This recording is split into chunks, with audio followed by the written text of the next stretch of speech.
저 이제 오늘 빨리 달려서 이제 북부로 가야 되죠.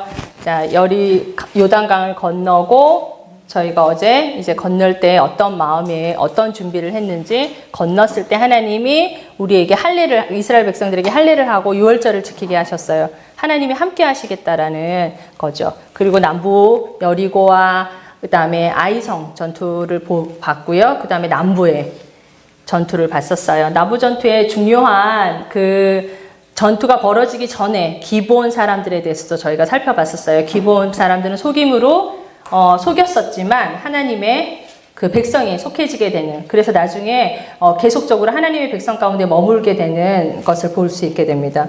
이거 제 컴퓨터 아니어서요. 지금 이게 카톡이 떴어요. 네. 죄송해요. 네, 소리는 죽였고요. 네. 이제 저희 북부로 가야 될 차례죠. 네, 이제 북부는 보시다시피 남부에는 기본이 항복함으로 말미암아 그 다섯 왕들이 연합하고 또 그 연합되어진 것들을 이제 한 번에 차례차례 이제 무찔러서 남부를 다 휩쓸었어요. 그 다음에 이제 이 소식들이 이제 계속 이제 어디로 전파됐겠어요? 계속적으로 주변 나라들이 다 알게 되었죠. 그리고 나서 이제 북쪽에 있는 저 갈릴리 호수 위에 메로무스라고 저 위에 있는 바산과 사이에 조그맣게 점 하나 딱 있는 데가 있죠. 저기가 하솔이에요. 근데 저기 있는 하솔 왕이 이제 그 주변에 소문을 듣고 사람들을 이제 모으기 시작했어요. 그래서 이제 전투가 벌어지게 되는 거예요. 그래서 하솔 왕이, 야빈이 이제 전투를 벌이려고 사람들을 이제 그 주변에 있는 모든 도시, 국가들을, 왕들을 다 모집하게 되는 거예요. 그때 하나님께서 말씀하세요. 이스라엘에게 내가 너희 손에 넘겨줄 거야. 내가 할 거야. 라고 말씀하시죠. 근데 여호수아는 정말 그대로 순종해요. 하나님이 하라고 하는 대로, 또 모세가 명령했던 율법을 그대로 지키면서 이 전투에도 임하게 되죠. 그리고 나서 하솔을 전투의 하솔과 그 모든 북부 전투에서 다 이기게 되는 모습들을 여러분이 성경을 보시면서 읽을 수 있으세요. 근데 하솔을 여기서는 이제 하나님께서 북부 전투에서 하솔 같은 경우는 진멸하라고 하세요. 그래서 하솔을 성을 전체로 불태우고 불사르게 되죠. 하나님이 명령하신 그대로. 왜냐하면 이스라엘 백성들이 가나안에 들어왔을 때 순종했을 때와 안 했을 때의 극과 극의 그 결과들을 봤기 때문에 이들 안에 가지고 있는 것들은 어떤 마음이에요? 원독자들 안에, 그리고 이들 안에, 이 전투를 벌이고 있는 이들 안에는 하나님 여호수아 안으로부터 시작해서 모든 이들 안에는 하나님 말씀하신 것에 대해서 순종해야만 한다라는 절대적 순종들이 필요하다는 것을 계속적으로 체득하게 되었던 거예요. 그래서 북부 전투에서도 결론은 이 여호수아에서 계속 읽게 되는 이 전투의 장면에서 보면 얘기하는 거는 하나님이 말씀하신 대로, 모세에게 명하신 대로 여호수아가 그대로 행했다라는 말이 굉장히 반복적으로 나와요. 전쟁이 끝나고 전쟁의 마무리 짓는 거에는 꼭 이 말이 나오게 됩니다. 그래서 이건 이 여호수아에서 계속 얘기하고 싶은 핵심인 거예요. 하나님이 말씀하신 대로 여호수아가 행했다. 그리고 하나님이 성취했다라고 얘기하고 싶은 거죠. 결국 북부 전투도 하나님께서 함께 하심으로 명령하신 모든 것을 여호수아는 순종했고 하나님은 말씀하신 모든 것을 여호수아를 통해서 성취하신 거죠. 결국 그건 주도권이 누가 있는 거예요? 사람이 아니었어요. 누가 있어요? 하나님이 하신 전쟁이었어요. 그래서 이 하솔 왕에 있는 북부 전투의 하솔 왕은 사이즈가 굉장히 컸다고 해요. 그래서 그 여리고성은 한 8-9에이커라고 얘기하더라고요. 저희 자료에 찾아보니까. 근데 이 하솔 왕은 이거는 200에이커래요.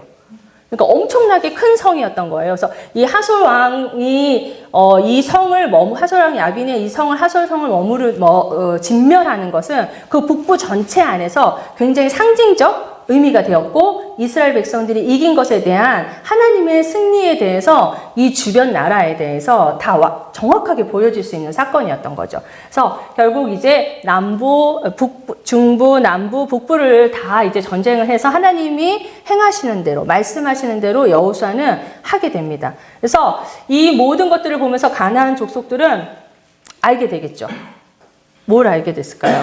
이 가나안 전쟁에 어떤 전쟁의 의미인지 이것들에 대해서 알게 될 거예요. 그래서 여기에 보면 이제 그 11장에 보면 요약 북부 전투를 끝내고 나서 여호수아가 취한 모든 전쟁에 대한 종합적 그 요약이 들어있어요. 10장 10절부터 16절부터 보면 요약 정리가 되어져 있어요. 하나님께서 이렇게 하셨다. 이들이 대적해서 싸운 것도 하나님이 그러게 하신 것이다. 라는 이야기. 하나님이 계획하셨다. 라는 이야기요. 그 다음에 여호수아가 그 계획한 하나님의 말씀대로 여호수아가 온전히 순종했다.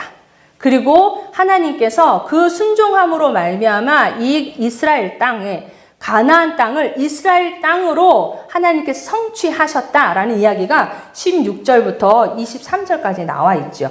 그리고 나서는 가나안 땅의 전쟁이 그치게 되었다라고 얘기해요. 근데 이 가나안 땅의 전쟁이 그치는 것 안에 보면 하나님께서 요 22절에 한번 보시겠어요? 이스라엘 자손 땅에는 아낙 사람들이 하나도 남지 않았다라고 얘기해요. 뭘 발견하셨어요? 이 땅 지금 원래 조금 전까지는 계속 가나안 땅 했어요. 근데 여기에서 뭐라고 돼요? 이스라엘 자손의 땅이라고 얘기해요. 이제 명칭이 어떻게 됐어요? 바뀌었어요. 이 땅은 이제 이스라엘 자손의 땅이 되는 거예요. 하나님이 모든 전쟁, 북부까지 전쟁을 다 하고 여호수아를 통해서 하신 이후에 하나님께서 하시는 말씀, 이제 성취되어진 것을 그냥 꽝꽝 마침표를 찍는 거죠. 그리고 나서 그 이스라엘 자손 땅에는 아낙 사람들이 하나도 남지 않았다라고 얘기해요. 아낙 사람이 누구예요? 가나안의 거인족이잖아요. 그죠? 그리고 기억하세요? 정탐 갔을 때, 가데스 바네아에서 정탐 갔을 때 누가 무서워서 못 갔어요? 아낙 자손이 무서워서 못 갔어요. 근데 이 가나안 땅에 전쟁을 끝내고 나서 지금 이스라엘이 가나안 정복의 모든 정복, 이 전쟁에 마무리하는 이 시점에 이렇게 얘기했어요. 아낙 자손들은 진멸했다라고 얘기하는 거. 남지 않았다라고 얘기해요. 진짜요? 이제 여기까지가 이제 서술, 이제 전쟁에 대한 요약적 서술이에요. 이제 그 다음에 뒤를 돌아보면 이제 이후에 13장 이후에 이제 어떤 일이 있는지 분배해 가면서 알 수 있어요. 그렇지만 여기까지는 이 저자가 얘기하고 싶은 건 전쟁을 끝냈고 이제 하나님이 전쟁은 여기서 이제 너희들이 아낙 자손 이제 아무것도 아니야. 이 땅은 누구 땅? 이스라엘 자손 땅이야. 그래서 전쟁에 대한 종결. 마침표를 찍으면서 전쟁이 끝났어. 이제 이 땅은 이스라엘 땅이고 너희가 아낙 자손은 두려워할 존재가 못 돼. 라면서 결말의 상징적 의미로 더 이렇게 확고한 얘기들을 하는 거죠. 그래서 이 원독자들 안에도 이 책을 지금 읽고 있는 원독자들 안에서도 지금 어때요? 그렇구나. 우리 전쟁 정말 끝내고 나서도 계속 남아있는 이 가나안 족속들을 보면서 이들 안에 믿음이 지금 또 이렇게 섞여가고 있는, 혼합되어져 가고 있는 이 상황에서 그리고 자신들의 실패들을 계속 보면서 이 사건들을 다시 되뇌이면서 하나님이 주셨던 땅인데 라는 약속이 성취되어졌고 하나님이 신실하게 이루셨을 거에 대한 다시 한번 기억하게 되는 거죠. 하나님의 일하심에 대해서 본인들이 잊고 있었지만 하나님은 그렇게 일하시고 계신 것에 대해서 알 수 있게 되는 거죠. 그래서 이스라엘이 가나안 정복에 대한 요약적 서술을 하면서 이제 이 모든 정복 전쟁을 마무리 짓게 됩니다. 그러면서 12장에는 이스라엘 백성들이 가나안에 들어오면서 정복한 왕들의 명단을 적어놨어요. 그래서 요단 동편은 여러분들이 보시는 그 오른쪽으로 여메와 갈릴리 호수 가운데 이렇게 쭉 요단강이 흐르는 이 오른쪽을 말하는 거죠. 이 오른쪽 요단 동편은 모세가 가나안으로 들어오기 전, 요단을 건너기 전에 정복했던 곳이에요. 두 왕. 그 정복했던 곳. 그리고 나서 정복해서 어떻게 했죠? 모세에게 몇 지파가? 세 지파가 가서 므낫세의 반 지파까지 가서 이제 모세에게 우리에게 이 땅을 달라고 얘기하죠. 그래서 그때 이미 분배 받았어요. 그리고 나서 이제 요단 서편, 요단강을 건넌 이후에 31명의 왕들을 이제 정복했어요. 그래서 여리고 왕까지 포함해서 31명의 명단이 여기에 쭉 나와 있어요. 이걸 굳이 저자가 쓴 이유가 뭘까요? 원독자 입장에서. 전쟁에 이겼었구나. 전쟁에 이겼었구나. 그렇죠. 검증받는 거예요. 이 명단을 굳이 기억도 안 나는 이름일 것 같은 이 왕들의 이름들을 굳이 써놓은 것은 원독자들을 위함이에요. 원독자들에게 이 왕들의 이름을 해놓고 이거 다 이미 너희 선조들이 조상들이 다 해놨던 정복했던 땅들이야 라고 얘기해 주는 거죠.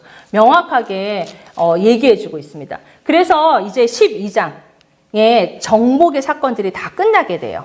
자, 정복했어요. 이제 13장부터 이제 분배할 일이 남아있게 되죠. 13장부터 저희가 24장까지 이제 빠르게 한번 가보겠습니다. 근데 이제 정복이 끝났어요. 근데 문제는 길갈에서 이제 여기서부터 이제 길갈에 이제 여호수아가 길갈에 머무서 나이가 들어가는 거예요. 원래 리더가 될 때부터도 그렇게 젊은 나이는 아니었어요, 여호수아는. 근데 이제 얼마 안 지나서 금방 늙은 것 같은 느낌이 들지만 실은 원래부터 늙었었어요. 근데 정복전쟁을 7년의 정복전쟁을 마치고 나니까 여호수아가 더 늙은 거죠.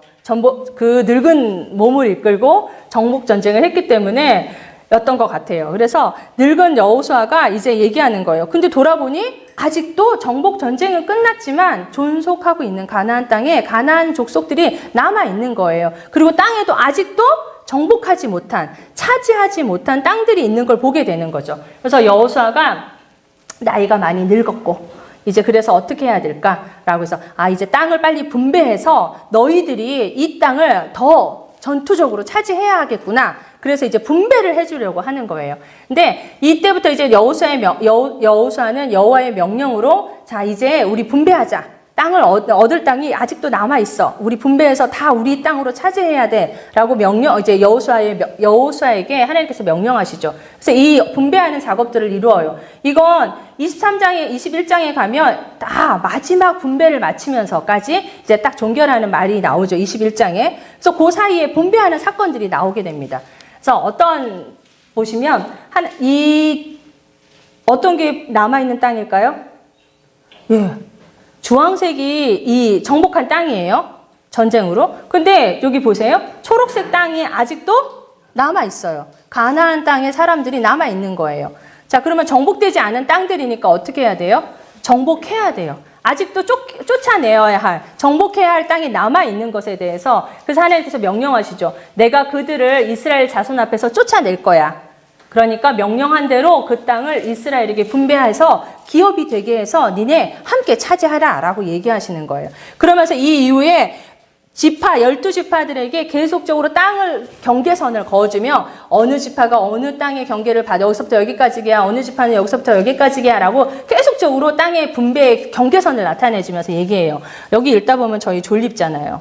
이게 어디가 어딘지 우리 모르겠는데 근데 어제도 말씀드렸지만 지파에게 경계선을 명확히 한 것은 그 법적인, 지금으로 말하자면 법적인 효력을 나타내는 일인 거예요. 나중에 자손들이 볼 때도 이거 우리 땅이야. 이거 봐봐. 여기 적혀져 있잖아. 라고 얘기할 법적인 기록 효과, 필요한 자료, 근거가 되는 거예요. 또 뭐냐면 각 지파 간에 생길 수 있는 약간의 불미스러운 일들 이런 것들에 대해서도 명확하게 해줄 수 있는 거죠. 경계선이 있다는 것. 또 한 가지는 제일 중요한 건 하나님이 주신 땅에 대한 명확한 그것을 이루실 것에 대한 약속의 성취에 대해서도 볼 수 있기 때문에 경계선이 되게 필요한 부분인 거예요. 그래서 이제 분배하기 시작해요. 그래서 분배하기 전에 길갈에서 다시 한번 확인해요. 그 요단 동편에 분배되었던 사건들을 다시 한번 확인시켜주죠. 저 요단 동편에 어떤 지파들이 분배받았는지 기억하시죠? 루벤, 갓지파, 므낫세, 반지파가 분배받아요. 12지파 중인데 동쪽에도 므낫세는 한 영역을 차지해요. 근데 이제 서쪽에 와서도 므낫세가 한 지파 차지해요. 아마도 상상하기로는 므낫세 모든 지파가 동의하지 않았던 것 같아요. 동쪽에서 땅을 요구할 때, 이 기업으로 저희 주세요라고 할 때 아마 반쪽만 동의하는 지파 안에서도 두 개로 나뉘었던 것 같아요. 그거에 대한 상세한 이야기는 성경에 기록되어 있지 않더라고요. 그래서 므낫세 반 지파가 기업으로 받게 되고 이제 세 지파가 이제 남고 나머지 이제 9지파가 이제 요단 서쪽에서 기업의 분배를 받게 되는 거예요. 요단 서편에 왔을 때 이제 첫 번째로 기업을 분배받게 되는 지파는 유다예요. 유다의 지파가 그 맨 밑에 가장 땅이 넓잖아요. 이 지파가 분배를 받게 되면서 이제 기업을 받을 때는 제비 뽑기를 했거든요. 그래서 유다가 제비 뽑아서 이제 그 땅의 분배를 받게 되고 그거 안에 이제 갈렙이 유다 지파에 속하게 돼요. 그래서 갈렙도 그때 땅에 분배를 받게 됩니다. 근데 갈렙이 땅을 달라고 할 때 이제 저희가 그 타임라인에서 보셨잖아요. 몇 살이었죠? 85세였어요. 85세 때 이제 하나님께 그 땅을 분배받을 때 저도 이 땅 주세요 라고 얘기해요. 근데 그 땅을 달라고 할 때 이제 갈렙의 나이가 85세였단 말이에요. 아주 노입장을 발휘하는 사람이었어요. 근데 유다 지파에 속했던 갈렙은 실은 이스라엘 정통적으로 이스라엘 사람이 아니었어요. 그니스 사람으로 에돔의 후손이에요. 그러니까 아마도 기억하시죠? 출애굽 될 때 애굽에서 나올 때 이스라엘 사람들만 나오지 않았어요. 이들이 애굽에 함께 머물고 있을 때 이들의 삶들을 보고 이들의 신을 믿었던 잡족이 있었죠. 저희가 표현하기 잡족이라고 표현하지만 어쨌든 이스라엘 사람 아닌 것들. 그러니까 제주도 말로 하면 육지 것들인 거예요. 제주도 입장에서 하면 제주 사람 아닌 건 다 육지 것들이에요. 그래서 제주 것, 육지 것 이렇게 구분되는 것처럼 성경에서 이스라엘 아닌 것들은 잡족인 거예요. 그래서 출애굽할 때 이스라엘 민족이 아닌 잡족이 섞여 있었다고요. 함께 출애굽했어요. 성경에 출애굽이 분명하게 나와 있는 거. 그때 아마 같이 나온 에돔 그 사람 후손이 그니스 사람이 갈렙이 그 후손이었던 것 같아요. 그래서 이미 애굽에서부터 갈렙은 이스라엘 민족에 속해져 있었고 또 그 속함으로 말미암아 이스라엘 사람이 되었던 거예요. 그래서 정탐꾼을 뽑을 때 12지파에서 정탐꾼을 뽑을 때 갈렙이 뽑혔잖아요. 그건 이미 갈렙은 이미 유다 지파가 되어 있었던 거예요. 그래서 갈렙은 유다 지파 사람인 거예요. 더 정확히 따지면 것이었지만 근데 이제 하나님의 백성으로 하나님을 인정하고 이스라엘 사람들의 그 공동체 안으로 들어오면서 하나님의 백성이 된 거예요. 그래서 유다 지파 갈렙은 가나안 땅까지 하나님의 약속을 믿고 왔고 가나안 땅에서 아낙 자손이 사는 그 땅을 달라고 얘기하는 거예요. 그래서 그 충성된 사람 갈렙은 헤브론 땅을 달라고 하는데 길앗 아르바 땅을 요구해요. 근데 여기가 그 아낙 자손이 살고 있는. 그러니까 갈렙이 왜 이 땅을 굳이 달라고 했는지 느낌 오시죠? 이 사람은 아주 근성이 있었던 사람인 것 같아요. 왜냐하면 아낙 자손 때문에 우리가 한번 그 하나님 앞에서 38년간 어떤 고생을 했잖아요. 그죠? 저희 딸이 잘 붙이는 개자 앞에다 딱 붙이면 개고생을 한 거예요. 걔네들이 무서워서 우리 못 간다고 징징거렸단 말이에요. 근데 갈렙이 이때 분배받을 때 나 그 땅 줘 라고 얘기해요. 나 아직 그때만큼 강건해. 나 이 땅 있는 이 가나안에 있는 이 헤브론에 있는 이 아낙 자손들 다 쫓아낼 수 있어. 그래서 저희가 이 찬양 부르잖아요. 이 산지를 내게 주소서. 부를 때마다 막 의지에 불타는 이 찬양 부르는데 갈렙의 마음으로 저희가 이 찬양을 부르잖아요. 이때 이 본문을 보시면 저희가 그 갈렙의 마음이 좀 더 훨씬 이해될 수 있을 것 같아요. 그래서 유다 지파의 갈렙은 그리고 나서 그 헤브론 땅을 분배받고 그 헤브론 땅에서 이제 아낙 자손을 쫓아내는입니다. 그래서 첫 번째로 받은 유다 지파가 분배받았고요. 그 유다 지파 중에서 갈렙도 땅을 분배받았어요. 두 번째로는 요셉 자손이 분배받아요. 요셉 자손은 실은 요셉이 형들이 12지파에 해당하는 거잖아요. 그런데 기억하세요. 계속 있다 보면 레위는 기업이 없을 거야. 레위는 기업이 없을 거야. 그러면 12명 중에 레위가 빠져요. 그럼 11명이 되잖아요. 11명 중에 이제 12지파, 우리가 알고 있는 12지파가 되어야 되는데 이미 그거는 창세기에 예언이 되어져 있었어요. 기억하세요? 야곱이 예언하는 거. 그때 이 레위는 흩어지리라 라고 얘기해요. 그리고 뭐라 그러죠? 요셉은 기업을 받을 거라고 얘기해요. 그래서 요셉의 자손 에브라임과 므낫세가 삼촌들하고 동일한 지파의 한 급이 된 거예요. 그래서 12지파를 이루게 된 거예요. 그래서 요셉의 자손이 에브라임과 서쪽 므낫세 지파가 이제 분배를 받게 되는 거예요. 자, 이미 동쪽에서 므낫세 지파가 반지파가 분배를 받았어요. 그래서 이제 서쪽에서는 요셉의 자손 에브라임과 서쪽 므낫세 지파가 이제 그 땅을 분배를 받게 됩니다. 근데 여기서 재밌는 이야기는 이 자매들의 용감함이 한 가지 서쪽 므낫세의 지파에서 이야기가 있어요. 슬로브앗의 딸들이 아들이 없었나 봐요, 이 집안에. 근데 땅을 분배받는 거, 기업을 분배받는 건 그 당시에 굉장히 기분 나쁘지만 지금 제가 보기에는 여기 있는 자매님들은 기분 나쁠 수 있는 이야기지만 딸에게는 기업이 없었대요. 근데 이 슬로브와 딸들이 요구하는 거예요. 우리 하나님이 이렇게 분배해달라고 분배 준다고 얘기했어. 그러면서 가서 요구하는 거예요. 그래서 여호수아에게 가서 우리에게도 기업을 달라고. 근데 그 기업을 받게 돼요. 딸들도. 그래서 서쪽 므낫세의 딸들이 그 기업을 받게 되죠. 그 요구에 허락이 됩니다. 근데 에브라임과 므낫세 지파가 땅을 분배받지만 그 땅 안에는 여전히 가나안 족속들이 살고 있는 것을 얘기하죠. 근데 이때 에브라임과 므낫세 지파가 땅을 뽑고 나서 요만큼 땅 경계선을 긋고 나니까 이 두 지파가 여호수아한테 가서 얘기하는 거예요. 우리 너무 작아. 우리 이 땅 좀 더 줘. 라고 얘기하는 거예요. 그랬더니 그 여호수아가 얘기하죠. 야, 너네 개척하는 거 너네 잘할 수 있잖아. 니네 이 땅 더 정복해. 라고 얘기하는데 개척해. 라는 이 말이 그랬더니 개척해 그랬더니 이 에브라임과 므낫세 지파가 뭐라고 얘기냐면 야, 거기 철병거 있어서 못 가. 완전 힘들어. 딴 거 줘. 라고 얘기하는데 여호수아가 얘기하죠. 야, 니네 개척하는데 뭐가 문제야? 하나님 말씀하셨는데 철병거가 뭐가 문제야? 가. 라고 얘기해요. 근데 그때 그 개척해 봐. 라고 얘기하는 그 개척하다라는 단어가 창세기에 썼던 바라라는 창조하다라는 단어가 히브리어로 적혀 있다는 거예요. 이건 뭘까? 개척하는 게 왜 창조하는 단어를 썼을까? 라는 것도 좀 생각해 볼 만한 거죠. 하나님이 우리에게 창세기 때 개척해라 라고 말하는 그 정복해라 라고 말하는 것.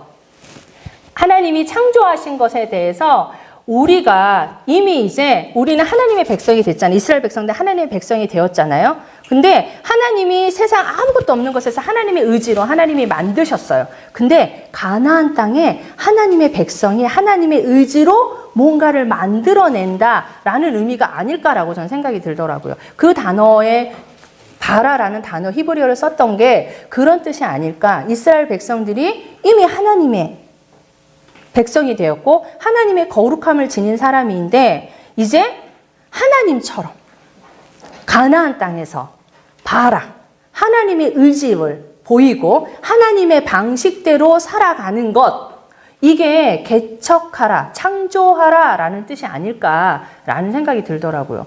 결국 우리의 삶에도 마찬가지인 것 같아요. 이스라엘 사람들이 지금 가나안 땅에 들어가서 해야 할 일이 바로 어떤 일이에요? 하나님의 나라를 창조하는 일을 하는 일이에요. 그러니까 여호수아는 하나님의 의지를 되게 잘 알고 있었던 사람인 것 같아요. 그래서 이 에브라임과 므낫세 지파에게 개척해 라고 얘기하는 거예요. 니네 주어진 땅에만 만족하지 말고 더 나아가서 너희가 하나님의 뜻대로 하나님의 방식대로 이 가나안 땅에 하나님의 백성이 나아가는 곳, 그게 바로 하나님의 나라가 확장되는 것이 아니겠니? 해볼래? 라고 얘기하는 것 같아요. 그래서 저는 이 개척하다라는 단어를 쓴 것에 대해서 계속 생각해 보니까 아마 그게 아닐까. 그래서 그 히브리 단어 바라라는 단어를 쓰지 않을까라는 생각이 들었어요. 그래서 이 에브라임과 므낫세 지파가 땅을 더 요구했고 여호수아는 개척해라라는 말을 했죠. 근데 에브라임과 므낫세는 더 개척했다는 말은 적혀 있지 않아요. 근데 이제 이 분배를 하고 있는 유다와 요셉의 자손 에브라임과 므낫세를 지파에 분배하고 있는 땅을 분배하고 있는 사건 중에 갑자기 실로에 여기 보면은 뭐라고 되어 있냐면 실로에 성막을 세운다고 되어 있는 거예요. 갑자기 왜 실로에 성막을 세우지? 이스라엘 자손들이 온 회중이 실로에 모여서 거기에 회막을 세웠다. 라고 얘기해요. 이 실로가 여러분이 이제 기억하셔야 되는 지명인데요. 여기서 이제 드디어 실로에서 회막을 세웠어요. 회막이 뭐예요? 누가 거하시는 곳이에요? 하나님이 거하시는 곳이에요. 그리고 하나님이 드디어 가나안 땅에 들어와서 하나님이 거하시는 땅으로 특별한 내가 만나줄게 라고 하는 그 장소로 회막을 세운 거예요. 그 자리에서 이 여호수아가 분배하고 있는 이 시점에 이야기하는 거예요. 성막을 짓고 여기서 회막에서 너희가 이제 나를 예배해야 하고 이 땅에서 나를 기억해야 돼. 그게 너희가 해야 할 일인 거야 라고 말하면서 이곳에서 나를 만나고 이곳에서 나를 예배하고 이곳에서 내 나라가 이 땅에 이루어지는 것, 그게 뭐죠? 안식. 전쟁이 끝났잖아요. 정복전쟁이 끝났으니까 이곳에 실로에 나의 회막을 지어서 나를 예배하고 나를 찬양하는 것이 곧 뭐라고 얘기하는 거예요? 구원이, 안식이 이 가나안 땅에 주어지는 거야 라고 말씀하시는 거죠. 그래서 기억하기 위해서 이 실로에 회막을 짓고 모든 이들이 하나님을 예배하도록 하는 거죠. 실로의 안식의 장소라는 뜻고 휴식처라는 뜻이 있어요. 그래서 이 실로를 지었다는 건 이 땅이 드디어 진짜 완벽한 하나님의 땅이 되었어. 하나님을 예배하는 성막도 지어졌어. 전쟁이 끝났어. 이 땅이 드디어 이제 우리의 땅이야 라는 어떤 보여지는, 그리고 이스라엘 백성들에게도 이곳에서 가나안 땅이 아닌 이스라엘 땅에서 하나님을 예배해야 하는 공식적인 장소가 된 것이죠. 그래서 이 실로는 하나님이 거하시는 곳이라고 이제 이 땅에서 명백히 모든 12지파가 알게 되고 이곳에서 하나님께 예배하는 곳인 걸 알게 되는 거예요. 근데 되게 슬프게도 사람들은 이제 사사기로 가게 되면 하나님이 머무는 이곳에 있음에도 불구하고, 성막에 있음에도 불구하고 사람들은 각각 자기의 소견에 옳은 대로 가서 예배를 드려요. 그리고 나중에는 사무엘로 갔을 때는 어때요? 결국 블레셋에게 이 실로에 있는 언약궤를 빼앗겨요. 하나님이 떠나버리시는 사건까지 있어요.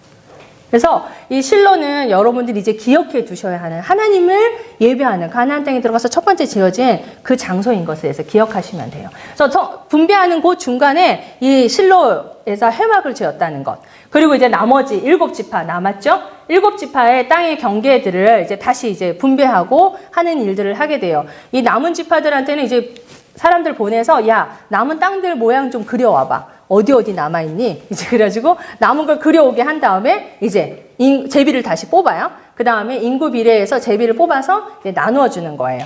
그래서 여러분들이 보시다시피 아까 유다와 에브라임, 므낫세 제일 큰 덩어리들은 다 뽑혔어요. 이제 그 경계선을 잡았어요. 그 다음에 이제 남아있는 건 저 북쪽 아셀, 납달리, 스불론, 이사갈이 남고, 그 다음에 베냐민과 단이 에브라임과 유다 사이에 딱 완충 작용을 하듯이 땅을 차지하게 돼요. 그래서 그 땅의 경계선을 다 정하고 분배를 다 마쳤어요. 또 재밌는 건 시므온이에요. 시므온은 유다 땅 가운데 들어가 있어요. 유다의 기업이 너무 많이 차지해서 너무 많아서 시므온이 그 유다의 지파 중에 또 다른 부분, 한 부분을 기업으로 받게 됐어요. 근데 슬프게도 저렇게 되면 뭔가 이제 걱정되는 상황이 벌어지죠. 저 지파가 어떻게 될 것 같아요? 저 지파가 점점 힘을 약해요. 왜냐면 유다 지파 안에 들어가 있기 때문에 그 시므온 지파의 특색이 좀 사라지게 되고 나중에 좀 없어지게 되는 스푼이 있죠. 또 한 가지 여러분이 기억해야 되시는 건 이 단지파예요. 단지파는 기업을 저쪽 서쪽 끄트머리에 받았잖아요. 바닷가 쪽에서. 저 지파가 분배를 받았지만 그 종족을 쫓아내지 못해요. 그래서 계속 쫓아내지 못해서 얘네들이 나중에 사사기에 나오는 이야기에 쫓아내지 못하니까 어떻게 해요? 그 가나안 땅에 있는 그 거주민들, 그 원주민들한테 계속 쫓겨. 또 가다 보면 어때요? 에브라임, 베냐민, 유다 지파로 그 다른 지파 속으로 들어가야만 되는 상황이 벌어지니까 안 되겠다. 그래서 그들이 저 위에 보시면 므낫세 위쪽에 보면 보이세요? 단 초록색 진초록으로 보면 납달리 위쪽과 므낫세 그 위에 저 북쪽으로 가요. 북쪽으로 가서 라이스라는 동네에 가서 막 전쟁을 해서 그 땅을 딱 차지해서 야 이제 여기서부터 우리 여기 다 날 거야. 딱 깃발 꽂아요. 그래서 단이 저기에 분배는 받았지만 쫓아내지 못하고 그들의 땅을 기업을 잇지 못하고 나중에 북쪽에 가서 전투를 벌여서 저 땅을 차지하게 됩니다. 그래서 다 이제 이렇게 해서 다 땅을 나누어 줬어요. 분배했어요. 자, 분배했다고 남아있는 사람들이, 가나안 사람이 다 없어진 건 아니에요. 기억하셔야 돼요. 근데 마지막으로 땅을 다 지파대로 나눠준 다음에 마지막으로 여호수아가 이제 땅의 기업을 나누기를 마친 후에 갈렙으로 시작한 분배에서 유다 지파 갈렙으로부터 시작된 그 지파 분배를 이제 마지막 여호수아가 에브라임 산지 딥나세라를 받음으로 모든 분배가, 땅의 분배가 끝나게 돼요. 근데 저는 이 장면에서도 여호수아가 되게 멋져 보였어요. 좋은 리더구나라는 생각이 들었어요. 제일 좋은 땅 달라고 해도 될 텐데, 제일 괜찮은 땅 달라고 해도 될 텐데, 먼저 하고 싶었을 텐데, 근데 이 여호수아는 맨 마지막에 땅을 받아요. 근데 그 에브라임 산지 딥나세라 땅이 어떤 땅인지 제가 성경 지도에 좀 보니까 거기에 이제 그 성서 지리 거기에 설명되어져 있는데 딥나세라 땅이 그렇게 비옥한 땅이 아니래요. 그러니까 그걸 보면서 와, 진짜 여호수아 괜찮은 리더구나라는 생각이 들더라고요. 여러분은 어떠세요? 저희 DBS 안에도 섬김의 리더가 있어요. 관주 형제가 매번 또 와서 학교 시작할 때 막 저희가 어제 저녁에 먹고 갔던 컵이나 이런 것들을 막 와서 3월에는 손 시려워요. 찬물에 설거지하며 설거지하죠. 이러는 리더십을 발휘하는 관주님이시죠. 또 그런 관주 형제만 리더십을 발휘하는 건 아니에요. 저희 소령 형제님이나 저희 간사님들 되게 잘 섬겨주시거든요. 서로를. 근데 그런 걸 보면서 리더의 자리에만 있는 사람이 아니라 어떤 자리에 있느냐가 아니라 섬기는 마음이 되게 중요하구나라는 생각이 들었어요. 근데 여호수아는 본인이 한 일이 있잖아요. 본인이 얼마나 힘들게 늙어서 리더 돼서 또 막 그 전쟁을 치르고 이 모든 시간들 안에서 자기가 좀 편하게 노후에 좀 편하게 있을 땅, 좋은 땅을 갈고 했을 것 같기도 한데 이런 모습을 보이는 걸 보면서 제 나름에는 그 적용이 나는 정말 잘 섬기는 간사님이 돼야지라고 생각하고 실천하고 애쓰고 있습니다.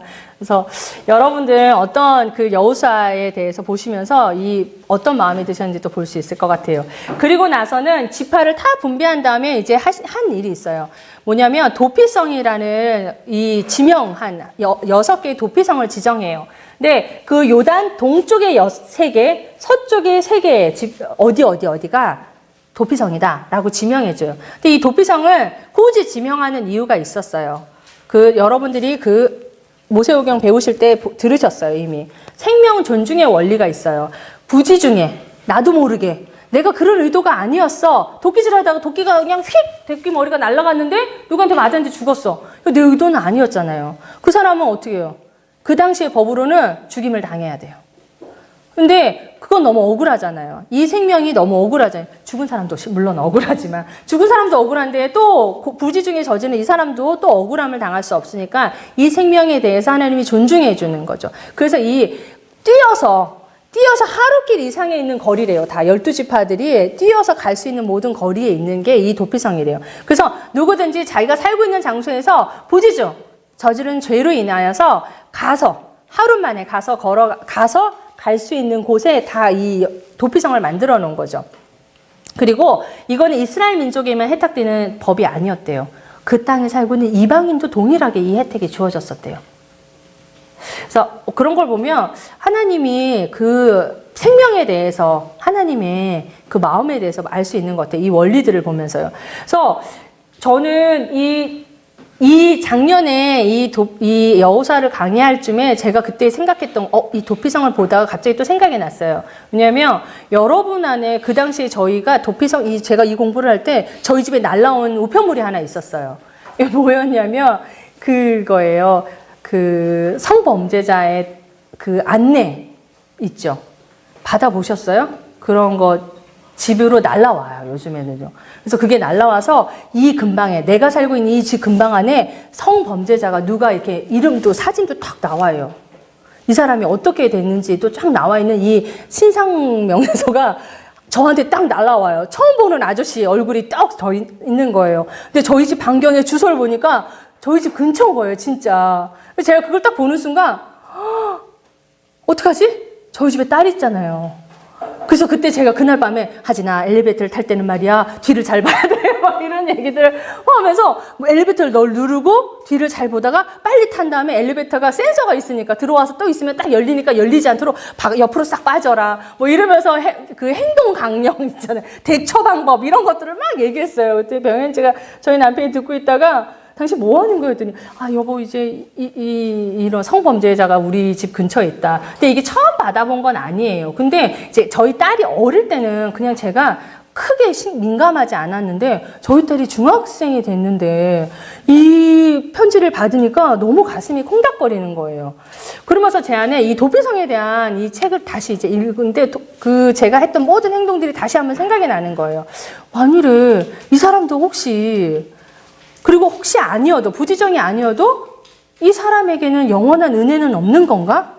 이렇게 이 사람은 남들에게 사진이 다 뿌려지고 얼굴이 뿌려지고 보지도 못한 이 사람에 대해서 내가 관계하지도 않았던 이 사람에 대해서 나는 거절하고 이 사람에 대해서 무슨 그 빨간 망토 그 동화책에 나오는 늑대처럼 이 사람을 대해야 하나? 라는 생각이 드는 거예요.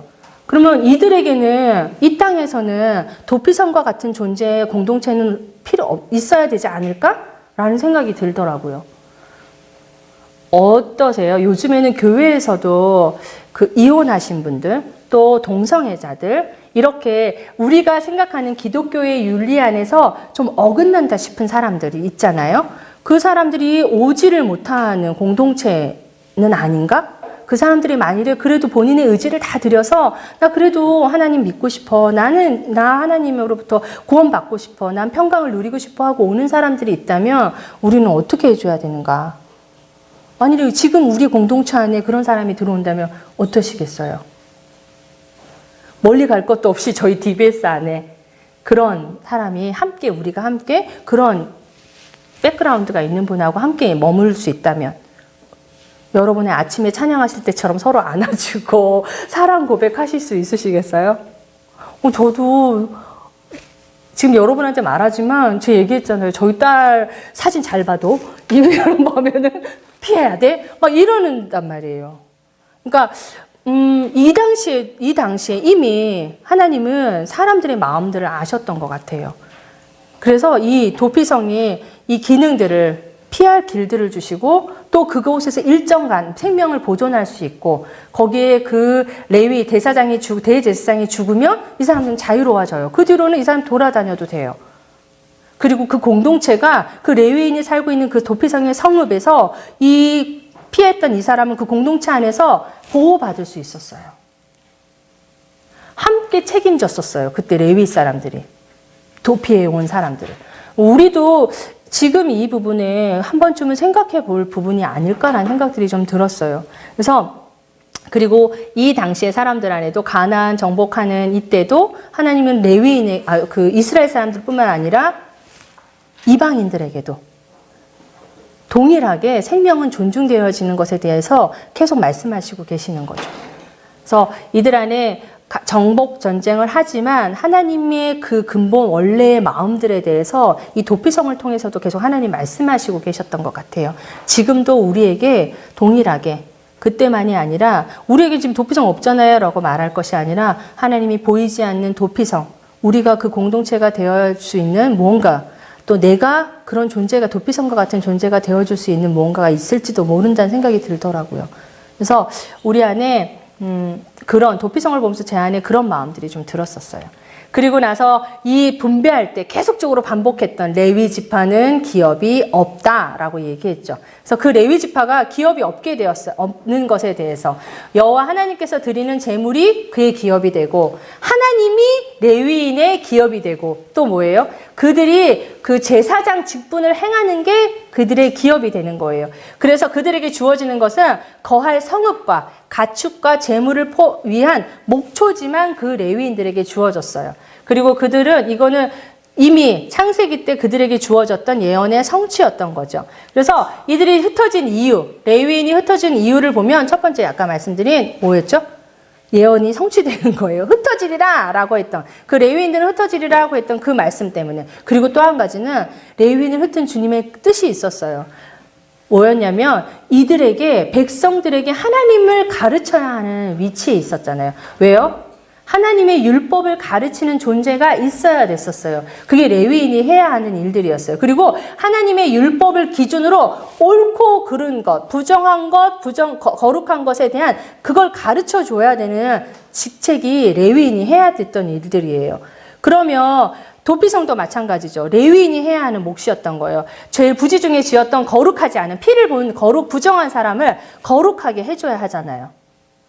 하나님 앞에 머물 수 있도록 생명을 존중하면서 해야 되는 일들을 했어야 되는 거예요. 레위인이 흩어졌던 이유는 하나님이 이들을 거룩의 순환을 할 수 있는, 거룩이 돌고 돌 수 있도록, 거룩이 유지될 수 있도록 도구로 사용하신 거예요. 그래서 레위인이 억울해하지만, 레위인에게 억울해할 수도 있지만 어떻게 보면 레위인에게는 이미 하나님이 주신 부르심이 있는 거예요. 거룩의 순환의 도구로 사용되어지는 거예요. 그리고 하나님이 그들의 기업이라고 말했죠. 그래서 레위는 하나님의 거룩함을 본인이 거룩하고 백성들에게 거룩할 수 있도록 도와줘야 하는 기준의 사람들이 되어야 했던 거예요. 그래서 흩어지게 되었던 거죠. 기업이 하나님이 되셔야 됐던 거예요. 그래서 이제 마지막 21장의 43절부터 45절에는 여호수아 전체를 요약하는 그 진술이 나와 있어요. 조상들에게 맹세한 대로 아까 여호수아가 했던 그 말들, 하나님이 하시는 대로, 하나님의 뜻대로, 그리고 뭐예요? 여호와께서 땅과 안식을 주시고, 그리고 하나님이 행하시고 그 일들을 하나님이 성취하셨다라는 이야기를 이 3절에 걸쳐서 이야기하고 있어요.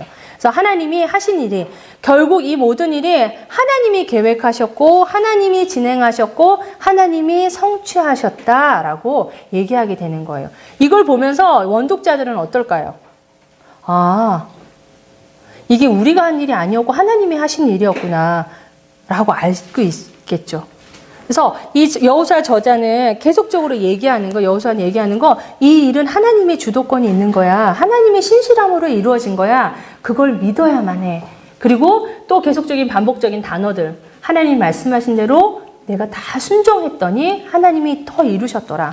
하나님이 언약의 성취 안에 우리가 순종함으로 그 언약의 성취를 이룰 수 있어 라고 얘기하고 싶은 것 같죠. 그 다음에 이제 다 정복도 마치고 분배도 마친 다음에 이제 어떠냐면 동쪽에 누구였죠? 르벤, 갓, 므낫세 반지파가 돌아가야 돼요. 기억하세요? 정복전쟁 시작할 때 여호수아가 가서 그랬죠. 야, 니네 땅 받았다고 이렇게 나태하게 있으면 안 되지? 우리에게 준 언약이 뭐였어?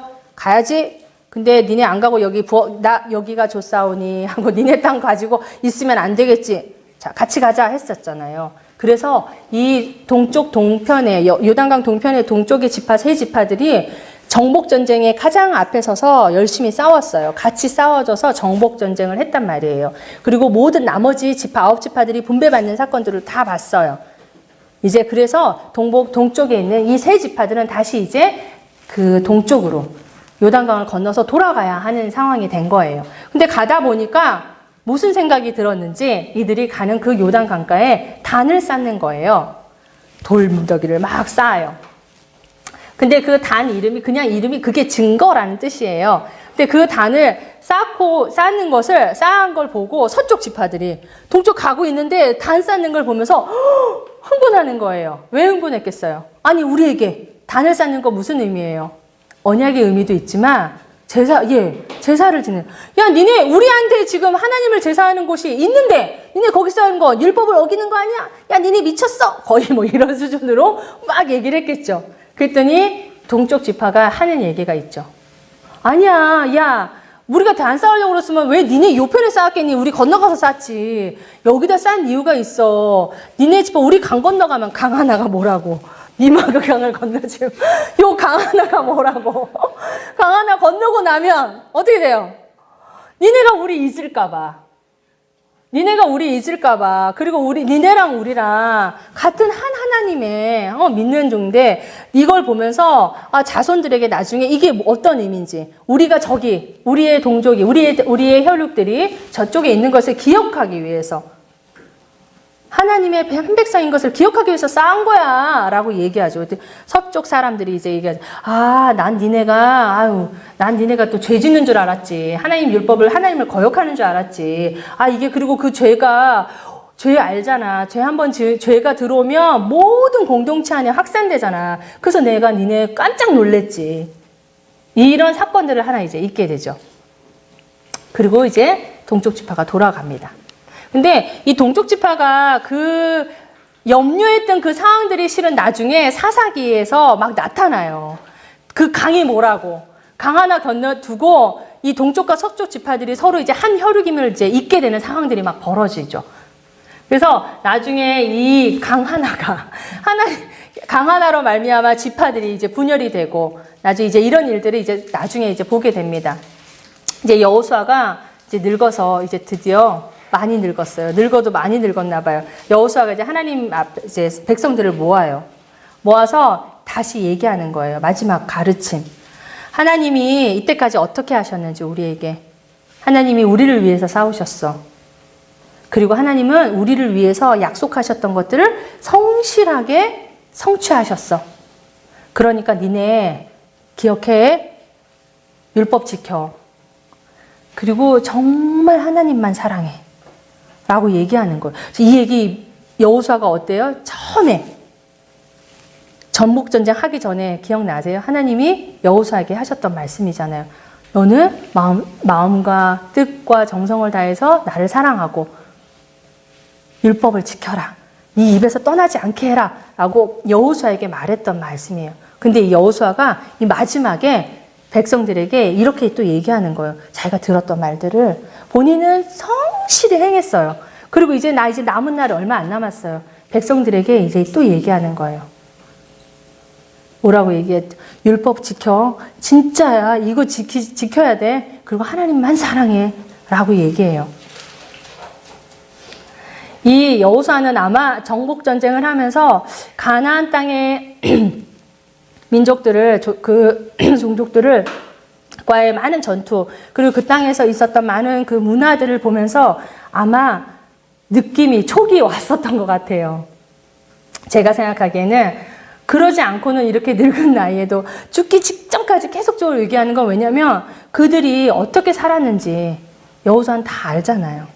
그들과 광야 생활을 했고 그리고 이 정복전쟁을 했던 이 여호수아 입장에서는 이들이 얼마나 하나님만 사랑하고 있을까?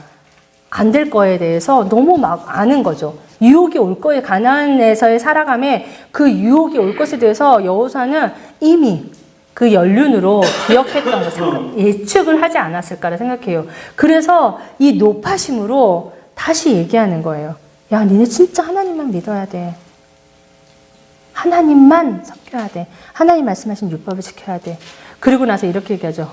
야, 돌아서면 안 돼. 언약 어기면 안 돼. 니네 진짜 그러면 안 돼. 하나님 말씀하셨어. 니네 하나님의 언약을 어기면 더 이상 가나안 족속 쫓아내지 않겠다고 말씀하셨잖아. 그리고 쫓아내지 않는 그들이 너희의 올무가 되고 덫이 되고 가시가 될 거라고 얘기하셔. 그리고 니네 이 땅에서 멸망할 거야. 라고 당부해요. 지금 만일에 여호수아가 우리 앞에서 지금 제가 이제 좀 있으면 이제 죽어요. 제가 여호수아예요. 여러분에게 얘기한다고 생각해 보세요. 그럼 여러분 네 들을게요. 네 라고 얘기할 마음으로 새겼을 거예요. 그렇죠? 이스라엘 백성도 그랬을 거예요. 아마. 그때 들을 당시에는 그랬던 것 같아요. 뭐 그게 대한 얘기는 없지만 아마도 그 여호수아가 우리와 함께 지냈던 여호수아가 얘기하는데 누가 그 상황에서 거절 안 할 거예요 라고 말하는 사람이 누가 있겠어요. 얘기하는데 이때는 다 예 제가 하겠습니다 라고 말했을 거예요. 그럼에도 이들 안에는 금방 얼마 안 돼서 그들의 하나님만 섬기는 이 상황이 이제 섞이게 되는 것들을 보게 되죠. 혼합되어지는. 근데 하나님만 섬기는 게 얼마나 어려운지 아시잖아요. 우리 삶에도 한번 살펴보세요. 하나님만 섬기는 게 절대성을 가진 하나님인데 우리는 하나님도 섬기고 무엇도 필요할 때가 있잖아요. 근데 하나님만 섬기라고 얘기해요. 여호수아가 계속적으로 돌아가면 안 돼. 하나님만 사랑해야 돼 라고 얘기하고 있어요. 두 주인을 섬길 수 없는 것. 절대성에 대해서 계속 얘기하고 있습니다. 그래서 이 여호수아가 하나님만 섬기라고 그 다음에 제가 앞에 말했죠. 처음 세워질 때 마지막 가르칠 때도 이렇게 얘기했어요. 그리고 나서 하나님만 사랑해라 라고 얘기하는 것. 그리고 하나님이 그 모세를 통해서도 계속 했었던 말들. 그리고 나서 이하죠. 자, 이제 니네 진짜 택해야 돼.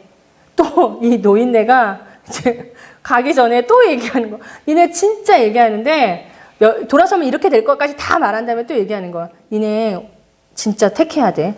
이거 아니면 이거야. 중립은 없어. 너희 섬길 자를 오늘 지금 택해. 여호와만 섬겨. 라고 신신당부를 하는 이 노인네가 가나안 땅에서의 삶에 대해서 여호와만 섬겨라. 하나님이 이제 마무리해보고 싶어요.